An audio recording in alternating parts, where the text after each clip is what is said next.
same opportunity. Give me up Luke 10 through 11, please. God, give me my voice. But the angel reassured them. Don't be afraid, he said. I bring you good news that will bring great joy to all people. Give me 17 through 19. Or did I forget 11? Yeah, you forgot 11. Okay, back it up. The Savior, yes, the Messiah, Lord, has been born today in Bethlehem, the city of David. After seeing him, the shepherds told everyone what had happened and what the angel said to them about this child. All who heard the shepherd's story were astonished. But Mary, listen to this, but Mary kept all these things in her heart and thought about them often. It said Mary kept these things in her heart and thought about them. You know what? Stop and think about this. Mary has just been told, you're going to birth the Messiah. These are told who Jesus is, rather, by the shepherds. Said, here's what's going to happen. Here's who he is.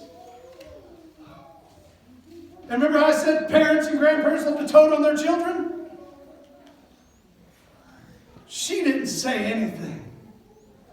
I'm sorry if you've just been told that your baby is the Savior of the universe. That's probably something you want to tell about somebody. But Mary humbled herself. She didn't find it a point to show her pride and say, hey, look at my kid. No. She took humbleness. She took the humble heart and said, you know what, I'm just going to sit and think about it. I'm going to think about these things often.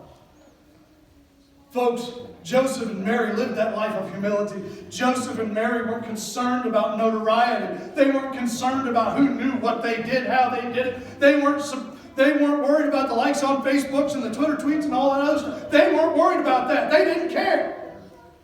They were caring about what God told them to do and who they were told to be. They were told about living a humble life. That's what they cared about. And it's the same exact thing with every single Christ follower. God has called every single one of us to a life of humility. Remember how I said humility was the essence of saving faith? He has called every single one of us who calls ourselves followers of Christ to lives of humility.